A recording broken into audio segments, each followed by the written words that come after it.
Friends, welcome to Vandana education hub. Vandana education hub पर history के practice series करवाए जा रहे हैं जो LT grade, BPSC TRE 4.0, TGT PGT, UP TGT PGT, NVS KVS और DSSB जितने भी हिस्ट्री से रिलेटेड प्रतियोगी परीक्षाएं हैं उन सभी को मद्देनज़र रखते हुए इम्पॉर्टेंट क्वेश्चंस के प्रैक्टिस सीरीज़ करवाए जा रहे हैं। तो जल्दी से आप लोग ऑनलाइन आ जाइए और ये प्रैक्टिस सीरीज़ अटेंड कीजिए। इसके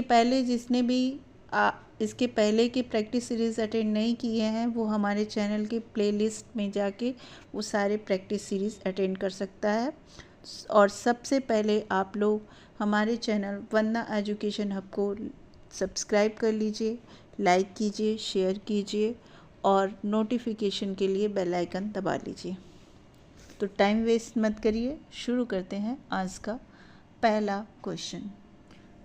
पहला क्वेश्चन है, निम्नलिखित में से कौन सा गलत है? आपके ऑप्शन है प्लासी का युद्ध 1757, बक्सर का युद्ध 1764, क्लाइव की द्वितीय गवर्नरशिप का काल मई 1765 फरवरी से 1767, इलाहाबाद की संधि 1762। अपने अपने आंसर आप लोग कमेंट बॉक्स में दीजिएगा। राइट आंसर हो जाएगा ऑप्शन नंबर 4, इलाहाबाद की संधि 1762। 1764 में बक्सर के युद्ध में अवध के नवाब शुजाउद्दौला, मीर कासिम और शाह आलम द्वितीय की संयुक्त सेना को हराया था और अंग्रेज़ों की ओर से क्लाइव ने अगस्त 1765 में इलाहाबाद में नवाब शुजाउद्दौला और पराजित मुगल सम्राट शाह आलम द्वितीय से इलाहाबाद की संधि की थी। तो राइट आंसर हो जाएगा ऑप्शन नंबर 4, इलाहाबाद की संधि। नेक्स्ट क्वेश्चन है, किस गवर्नर जनरल ने भारत में स्थायी भू राजस्व व्यवस्था की स्थापित की थी?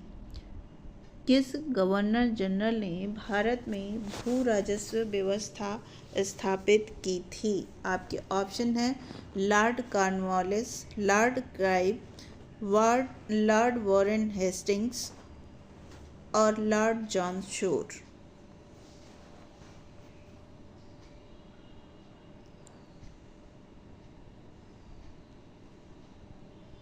Hastings, Lord Cornwallis, Lord Clive, Lord Warren Hastings और Lord John Shore. Right answer हो जाएगा option number 1, Lord Cornwallis.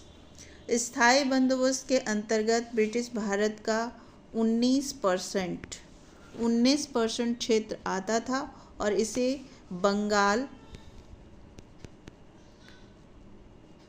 Bengal, Bihar, Orissa और उत्तर प्रदेश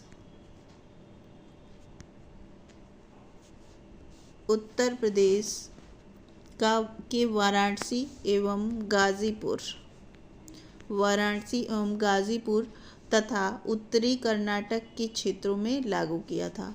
सूर्यास्त कानून के तहत जमींदार को पूर्व निर्धारित तिथि के सूर्यास्त तक सरकार को लगान देना पड़ता था और नहीं देने पर उनकी जमींदारी नीलाम कर दी जाती थी। तो राइट आंसर हो जाएगा ऑप्शन नंबर 1। नेक्स्ट क्वेश्चन है, रैयतवाड़ी प्रथा कहाँ प्रारंभ की थी? रैयतवाड़ी प्रथा कहाँ प्रारंभ की थी? आपके ऑप्शंस हैं लाहौर, बंगाल, मद्रास, दिल्ली। राइट आंसर हो जाएगा ऑप्शन नंबर 3, मद्रास। अंग्रेजों द्वारा भारत में भू राजस्व वसूली हेतु लागू की गई थी और रैयतवाड़ी व्यवस्था के जन्मदाता थॉमस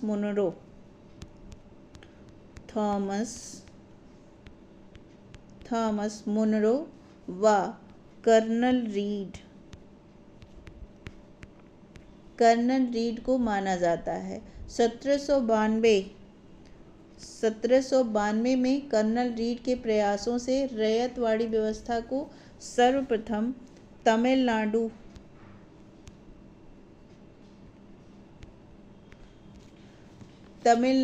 के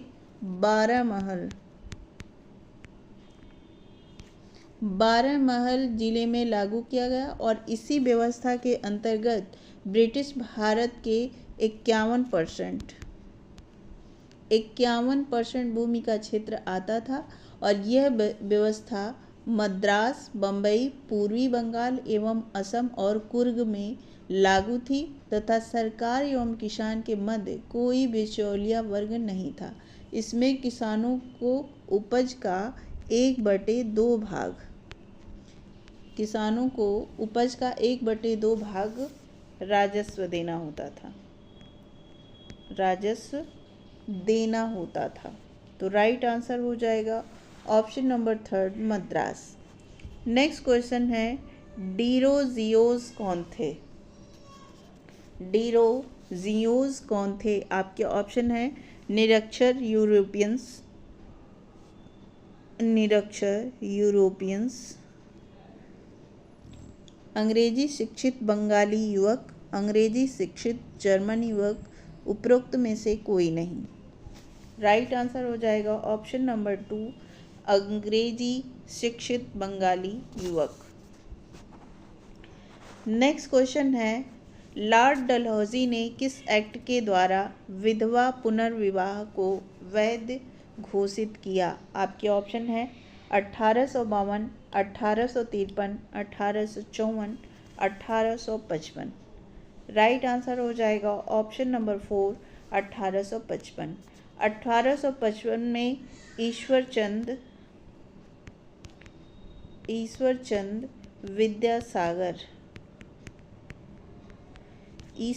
विद्यासागर ने विधवा पुनर्विवाह के पक्ष में आवाज़ खड़ी की थी और सरकार से इसके लिए एक कानून बनाने की मांग की थी। सरकार ने 1856 में विधवा पुनर्विवाह को वैध घोषित किया और 7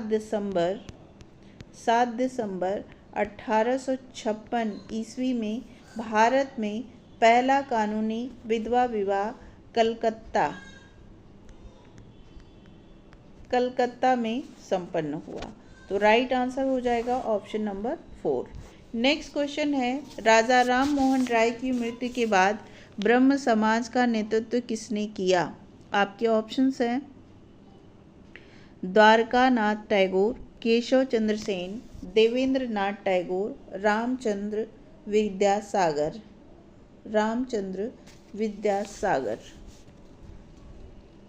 राइट आंसर हो जाएगा आपका ऑप्शन नंबर 3 देवेंद्र नाथ टैगोर। ब्रह्म समाज की स्थापना राजा राम मोहन राय ने 1828 ईस्वी में की थी और उनके मृत्यु के बाद ब्रह्म समाज का नेतृत्व विभिन्न लोगों ने किया। 1842 ईस्वी में महर्षि देवेंद्र नाथ टैगोर ब्रह्म समाज में सम्मिलित हुए और संस्था का नेतृत्व किया। देवेंद्र नाथ टैगोर ने 1839 में तत्वबोधिनी सभा की स्थापना की थी। किसकी? तत्वबोधिनी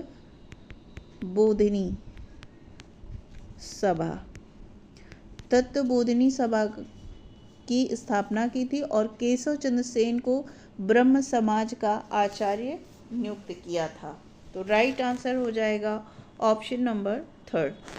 नेक्स्ट क्वेश्चन है किसने लंदन में ईस्ट इंडियन एसोसिएशन की स्थापना की थी? आपके ऑप्शन है बाल गंगाधर तिलक, दादा भाई नौरोजी, एम.जी. रानाडे, रास बिहारी बोस।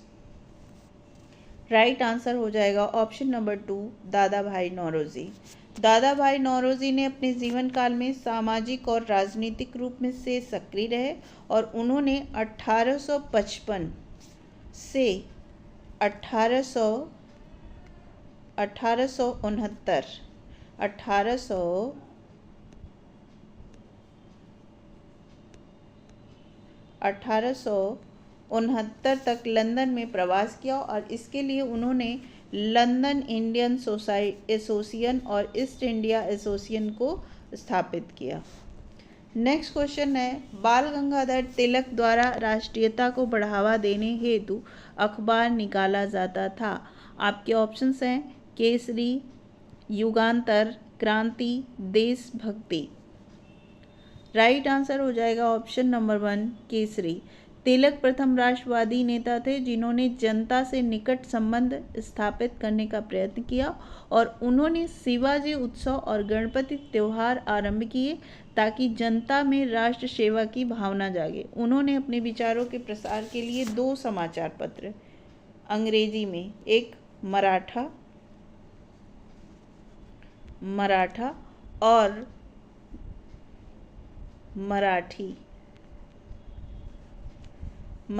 में केसरी, मराठा और मराठी में केसरी आरंभ किए। तो right answer option number 1। Next question है, रामकृष्ण मिशन कब स्थापित हुआ था? आपके ऑप्शन है 1897, 1888, 1894, 1896। राइट आंसर हो जाएगा ऑप्शन नंबर 1 1897। 1897 ईस्वी में स्वामी विवेकानंद ने रामकृष्ण मिशन की स्थापना की और 1899 ईस्वी में अपने प्राचीन मठ को वेल्लोर कलकत्ता में स्थापित किया और 1899 ईस्वी में अमेरिका और संपूर्ण यूरोप का भ्रमण किया तथा विभिन्न स्थानों पर वेदांत सभाओं की स्थापना की और 1902 में 39 वर्ष की आयु में उनकी मृत्यु भारत में हुई। तो राइट आंसर हो जाएगा आपका ऑप्शन नंबर 1 1897। नेक्स्ट क्वेश्चन है, किसने उदारवादी नेताओं की नीतियों को राजनीतिक भिक्षावृत्ति की संज्ञा दी थी? आपके ऑप्शन है बिपिन चंद्र पाल, अरविंद घोष, लाला लाजपत राय, बाल गंगाधर तिलक। तो राइट आंसर हो जाएगा ऑप्शन नंबर 4 बाल गंगाधर तिलक। नेक्स्ट क्वेश्चन है, निम्नलिखित में से किस भारतीय कृषि विभाग के पिता के रूप में देखा जाता है? आपके ऑप्शन है रिपन, मयो, लिटन, नॉर्थब्रुक। राइट आंसर हो जाएगा ऑप्शन नंबर 2 मयो। ऑप्शन नंबर 2, भारतीय कृषि विभाग के पिता लॉर्ड मेयो को माना जाता है और मेयो के कार्यकाल में कृषि एवं वाणिज्य के लिए एक पृथक विभाग बनाया गया था। तो option number 2 is right answer. Next question है, लंदन में सर कर्जन वायली को 1909 में किसने गोली मारी थी? आपके ऑप्शंस हैं BN दत्ता, सरदार अजीत सिंह, ML ढींगरा और उधम सिंह। तो राइट आंसर हो जाएगा ऑप्शन नंबर 3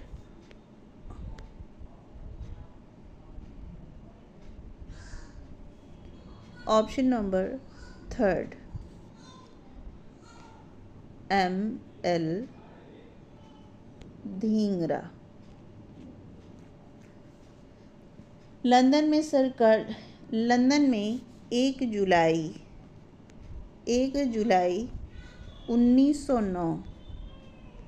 1909 में को मदन लाल ढींगरा ने इंडियन ऑफिस के राजनीतिक सलाहकार कर्जन वायली को गोली मारकर हत्या कर दी थी और ढींगरा को गिरफ्तार कर लिया गया और फांसी दे दी गई। इसके बाद वीर सावरकर को भी गिरफ्तार कर भारत भेजा गया ताकि उन पर नासिक षड्यंत्र कांड का मुकदमा चले। तो right answer option number 3 ML Dhingra, Madan Lal Dhingra. Next question है, हम या तो स्वतंत्र भारत लेंगे या इसके प्रयासों में मर जाएंगे, ये नारा दिया था। आपके ऑप्शन है बाल गंगाधर तिलक, सुभाष चंद्र बोस ने, महात्मा गांधी ने, जवाहरलाल नेहरू ने। राइट आंसर हो जाएगा ऑप्शन नंबर 3 महात्मा गांधी ने। ऑप्शन नंबर 3 महात्मा गांधी ने 7 अगस्त 1942 7 अगस्त 1942 को बम्बई में कांग्रेस का अधिवेशन हुआ और इसकी अध्यक्षता अब्दुल कलाम आज़ाद ने की और नेहरू ने भारत छोड़ो प्रस्ताव पेश किया और 8 अगस्त 1942 ईस्वी को स्वीकार कर लिया और कांग्रेस के इस ऐतिहासिक सम्मेलन में गांधी जी ने भाषण दिया और कहा, हम या तो स्वतंत्र भारत लेंगे या इसके प्रयास में मर जाएंगे। तो right answer option number 3। Next question है, अलीगढ़ आंदोलन से निम्नलिखित में से कौन संबंधित नहीं था? आपके ऑप्शन है अल्ताफ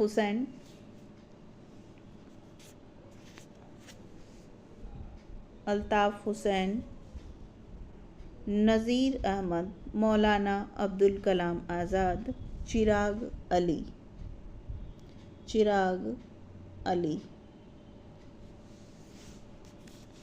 अलीगढ़ आंदोलन से निम्नलिखित में से कौन संबंधित नहीं था?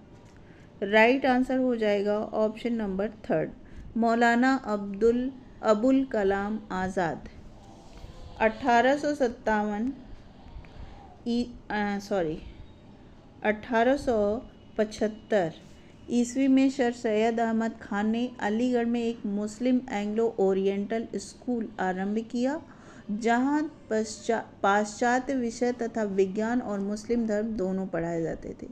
शीघ्र ही अलीगढ़ मुस्लिम संप्रदाय के धार्मिक और सांस्कृतिक आंदोलन का केंद्र बन गया और इसके नेता कौन थे? अल्ताफ हुसैन अली और नज़ीर अहमद व चिराग अली आदि थे। तो right answer option number 3 is right answer. Next question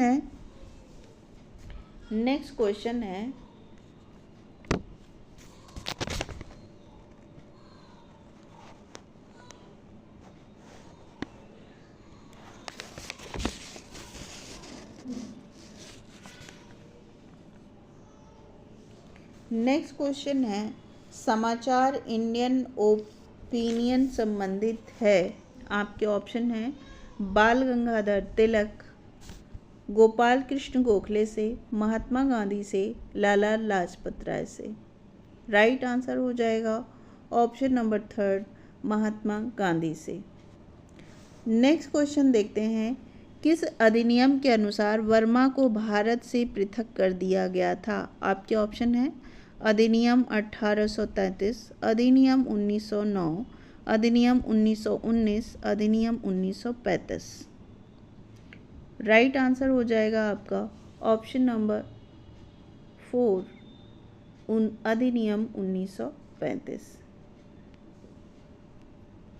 अधिनियम 1935 भारत शासन अधिनियम 1935 के तहत वर्मा को भारत से अलग कर दिया गया था और प्रांतों में द्वैध शासन समाप्त करके केंद्र में द्वैध शासन लगा दिया और भारत में एक संघीय न्यायालय की स्थापना की गई। सिंध और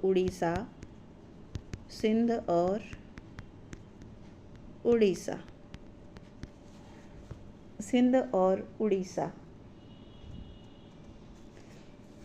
दो नए प्रांतों का गठन किया गया। नेक्स्ट क्वेश्चन है, तत्वबोधिनी पत्रिका ने किसकी विचारधारा का प्रचार किया? आपके ऑप्शंस हैं ब्रह्म समाज, आर्य समाज, रामकृष्ण मिशन और रामकृष्ण मिशन और देव समाज। राइट आंसर हो जाएगा ऑप्शन नंबर 1, ब्रह्म समाज। ऑप्शन नंबर 1, ब्रह्म समाज। नेक्स्ट क्वेश्चन है, किस नवपाषाणिक स्थल से धान की खेती के प्राचीनतम साक्ष्य मिले हैं? आपके ऑप्शन है चिरांद, लहुरा देव, बुरझोम, महगढ़ा। तो राइट आंसर हो जाएगा ऑप्शन नंबर 2, लहुरा देव।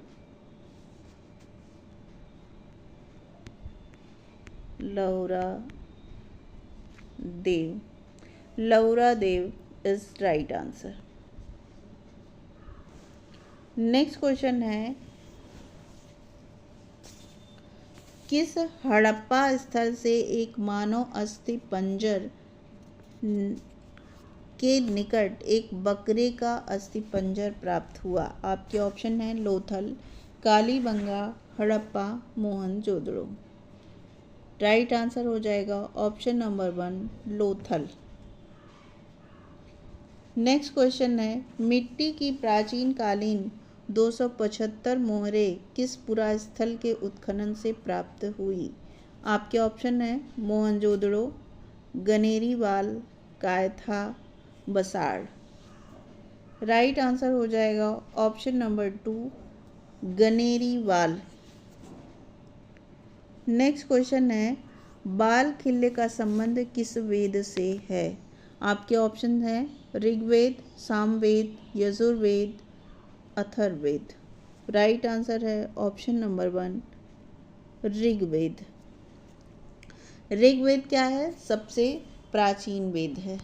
ऋग्वेद सबसे प्राचीन वेद है और इसमें 10 मंडल हैं। कितने मंडल हैं?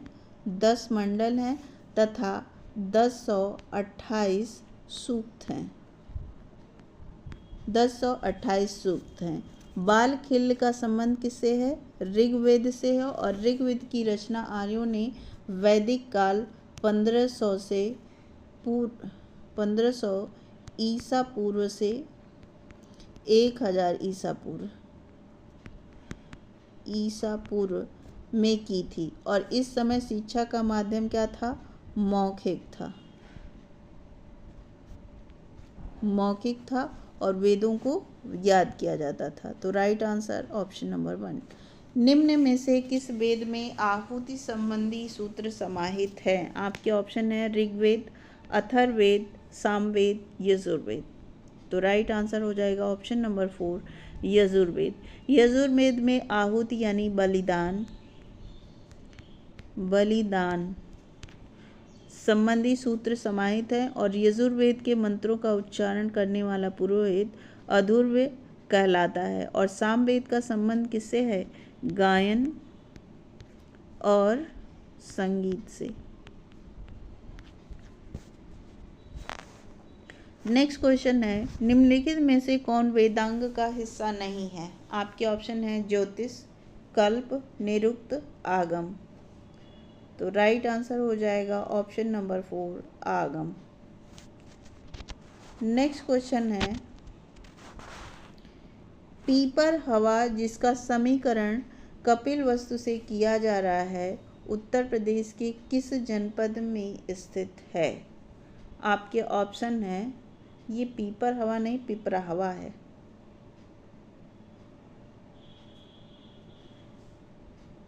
किस जनपद में स्थित है? तो राइट आंसर हो जाएगा ऑप्शन नंबर 3 सिद्धार्थनगर। पिपरावा जिसका समीकरण कपिलवस्तु से किया जा रहा है यह उत्तर प्रदेश के सिद्धार्थनगर जनपद में स्थित है और भगवान बुद्ध का जन्म इसी कपिलवस्तु के लुम्बिनी ग्राम में हुआ था। बाद में जब मौर्य वंश का शासक अशोक हुआ तो अपने राज्याभिषेक के कुछ वर्ष बाद लुम्बिनी ग्राम के दर्शन किए और पूरे लुम्बिनी को धार्मिक कर मुक्त घोषित कर दिया और भू राजस्व घटाकर 1/8 भाग कर दिया। तो right answer option number 3। Next question है, सम्रादित्य कथा का संबंध किस संप्रदाय से है? आपके ऑप्शन है ब्राह्मण, बौद्ध, जैन, आजीवक। राइट आंसर हो जाएगा ऑप्शन नंबर 3 जैन। सम्रादित्य कथा का संबंध जैन संप्रदाय में किससे? श्वेतांबर से है।